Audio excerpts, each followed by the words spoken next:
guideline atau garis pandu teman-teman. Jadi kayak gini kira-kira.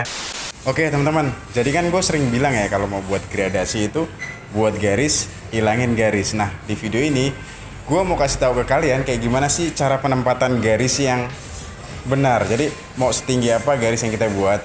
Nah karena di situ akan mempengaruhi kalau garis itu ketinggian, otomatis nanti tampak belakang lehernya bisa tampak lebih panjang. Tapi kalau terlalu rendah juga kurang bagus. Jadi makanya simak aja video ini karena gue mau kasih tahu caranya kayak gimana gue buat garis. Tapi tetap kalau mau buat garis, kalau mau buat gradasi ya buat garis, ilangin garis, oke? Gas. Halo, gue Dedi pakai Y, bukan pakai I. Kembali lagi di sini. Halo teman-teman, apa kabar kalian semua di sana? Mudah-mudahan baik-baik aja ya. Dan kalian tetap berjaya dan terus berjaya. Yang belum subscribe, tekan tombol subscribe-nya. Jangan lupa tombol loncengnya juga. Iya, kenapa lo harus subscribe atau berlangganan? Karena kalau lo berlangganan atau subscribe di channel ini, lo akan tahu tentang pengalaman gue tentang mencukur, saran dan tips gue tentang mencukur, atau langkah-langkah gue soal mencukur. Jadi udah ketik aja, oke? Nah, jadi di video kali ini gue mau nunjukin ke kalian kayak gimana sih cara gue buat fade atau gradasi. Nah, yang kayak gue bilang tadi, kalau mau buat gradasi itu ya buat garis, ilangin garis. Ingat, ini cara gue ya, cara yang belum tentu benar atau yang belum tentu terbaik, tapi inilah cara gue yang sering gue lakukan atau yang biasa gue lakukan. Bukan yang sering sih, memang biasa gue ngelakuin kalau mau buat fade atau gradasi ya. Prinsipnya buat garis, ilangin garis. Nah ini contohnya gue lagi buat baseline atau garis tengah teman-teman. Nah kalian bisa perhatiin gue pakai guard nomor 2 untuk buat baseline atau garis tengah. Garis dasar, baseline itu garis dasar ya. Nah, yang mana sih yang disebut baseline? Itu garis yang tercipta oleh guard nomor 2 ini, teman-teman. Nah, kalian bisa perhatiin di situ ada garis bagian atas.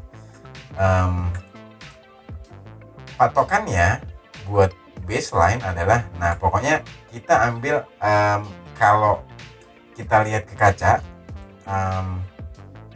bagian samping kepala customer atau yang punya rambut itu flat teman-teman atau rata. Jadi patokannya di situ. Memang nggak harus rata, tapi umumnya gue buat rata atau flat. Tergantung selera juga, bisa juga dia semakin keluar, menjorok keluar. Tapi gue lebih seringnya buat flat karena kalau flat ini akan lebih terkesan gentleman laki-laki ya. Dan next, kali ini gue buat guideline atau garis pandu pakai no guard atau nomor 0. Dan berikutnya middle line atau garis tengah. Jadi garis tengah ini ada di antara baseline dan guideline ya teman-teman. Aduh, mudah-mudahan kalian paham ya apa yang gue maksud. Line-line apa sih line-line? Ya kenapa sih harus gue sebut istilah-istilah ini? Ini untuk mempermudah penyampaian gue aja. Jadi di situ udah ada 3 garis. Kalau kalian perhatikan ada baseline atau garis dasar, ada guideline atau garis pandu, ada middle line atau garis tengah. Nah tugas gue adalah menghilangkan garis tersebut. Nah kali ini gue lagi ngilangin middle line karena tadi buatnya pakai guard nomor 1 levering close atau tutup, gue ngilanginnya pakai levering open dengan guard nomor 1 teman-teman. Jadi waktu buatnya pakai levering close, ngilanginnya pakai levering open. Oke, paham ya? Begitu juga dengan garis yang lain atau line yang lain, baseline, guideline itu buatnya pakai levering close, ngilanginnya pakai levering open.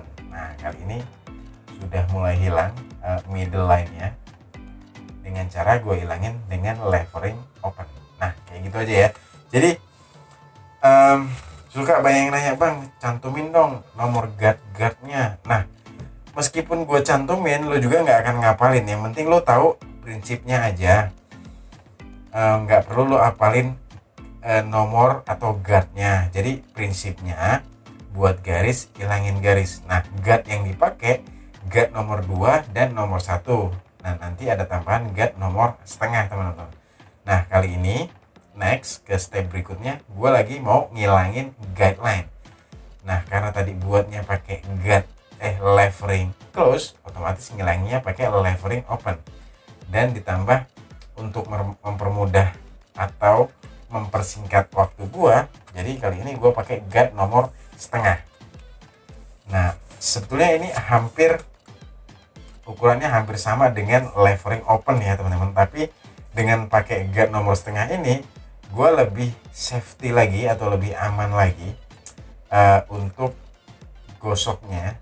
Jadi untuk gosoknya itu lebih aman lagi dan lebih mudah lagi. Nggak tahu kenapa, mungkin karena permukaannya plastik mungkin ya.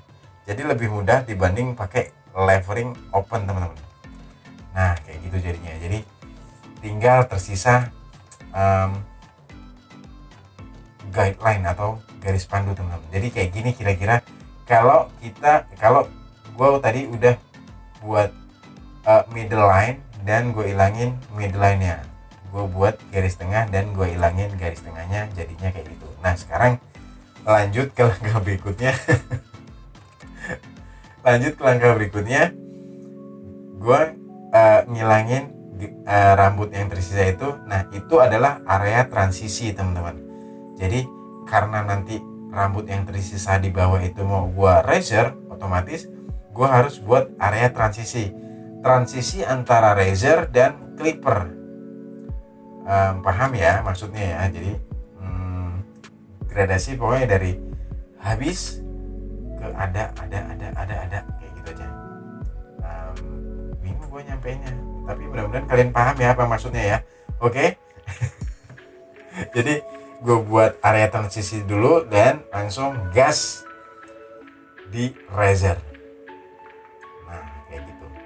Pokoknya ini adalah cara gue yang biasa gue lakukan, teman-teman. Tapi gue nggak akan mengklaim bahwa cara gue ini adalah cara yang terbaik ya atau terbenar. Lo nggak harus ngikutin kayak gini. Intinya yang penting lo tahu prinsipnya atau patokannya. Prinsipnya adalah buat garis, ngilangin garis. Nah, saat buat garis pakai levering close dan ngilangin ya pakai levering open.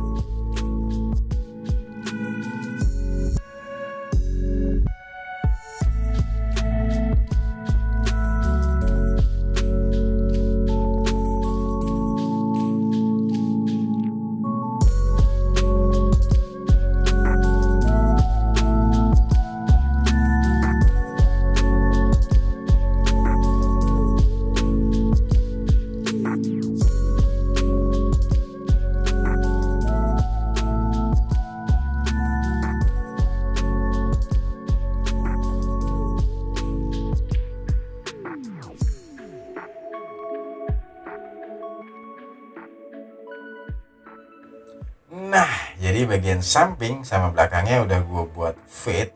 Nah, sekarang tinggal lanjut ke rambut bagian atas, teman-teman. Nah, informasi buat kalian bahwa karakter rambut customer gue kali ini adalah yang rambutnya lurus dan kaku, teman-teman. Jadi tipikal rambut ini adalah yang nggak bisa nanggung ya. Jadi kalau mau pendek, pendek sekalian, atau panjang, panjang sekalian. Karena kalau dibuat nanggung, yaitu akan terkesan mekar. Jadi rambut bagian samping itu kalau udah tebel, pasti lo yang punya karakter rambut kayak gini pasti ngerasa nggak rapi. Jadi gue sarankan untuk yang punya karakter rambut seperti ini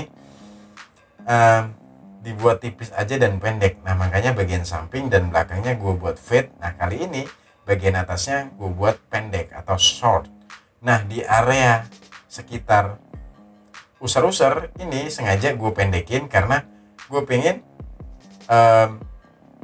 rambut ini lebih lama, lebih tahan lama rapinya. Karena nggak bisa dipungkirin mungkin baru 2 minggu aja sudah tampak berantakan. Jadi sengaja di area tengah, nah yang lagi gue kerjain itu gue buat pendek karena disitulah area yang rentan rentan lagi.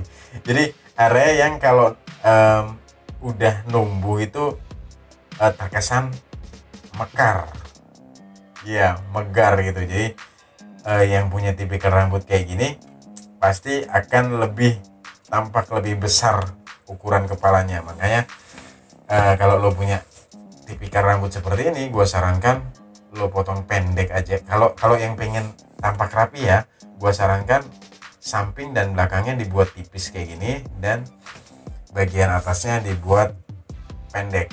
Supaya apa? Supaya lebih tahan lama rapinya tentunya. Kalau tahan lama artinya lo akan nggak sering-sering cukur, atau lo nggak akan sering-sering ke barbershop, dan akan menghemat biaya. Oke, kayak gitu teman-teman. Jadi gue pakai teknik clipper overcomb di situ. Teknik ini buat lo yang masih ragu mengerjakannya, kuncinya adalah banyakan gue.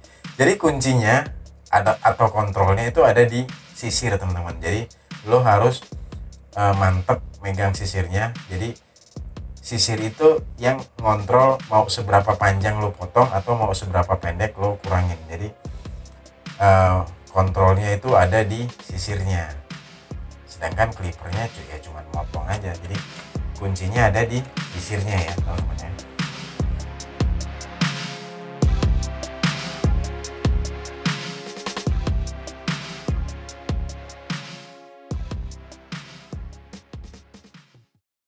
Nah, ngomongin soal penempatan garisnya, jadi kayak gue bilang tadi, kalau lo punya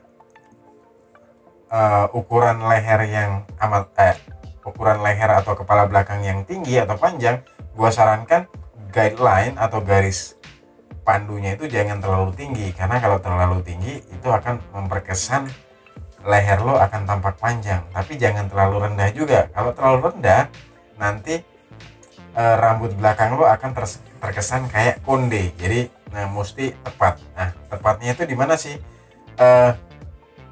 Gue bagi dua aja waktu gue buat baseline. Jadi gue bagi dua. Nah, di situ penempatan gue buat guideline. Oke, andaikan ini kalian ada di depan gue dan gue bisa nunjukin, gue lebih gampang lagi nunjukin penempatan-penempatannya. Jadi tadi gue nggak hanya menceritakan patokan-patokannya aja. Oke, teman-teman. Mudah-mudahan kalian paham apa yang gue sampaikan tadi. Pokoknya itu tadi, ini adalah cara gue yang biasa gue lakukan. Bukan berarti ini cara yang terbaik atau terbenar. Gue harap video ini dapat bermanfaat dan menginspirasi kalian untuk menjadi lebih baik dan baik lagi dalam mencukur, atau buat kalian yang lagi mencari referensi gaya rambut, mudah-mudahan ini ngebantu buat kalian yang lagi cari gaya rambut yang belum tepat. Oke, udah ya, sampai di sini aja. Gue dari pakai I, bukan pakai I pamit. Sampai jumpa di video-video gue selanjutnya. Mohon maaf kalau memang ada kata-kata gue yang salah dan tidak berkenan, ya mohon dimaafkan. Dan gue tunggu pertanyaan kalian, komentar, saran, dan kritik kalian di kolom komentar tentunya. Pokoknya kalau udah pendek gini nggak akan ribet-ribet natanya. Lo bisa dibuat agak messy, spike, atau klimis. Jadi pokoknya kalau potongannya udah tepat, cara stylingnya juga akan lebih gampang. Kayak gitu ya. Terima kasih banyak sudah menyimak video ini. Dan bye.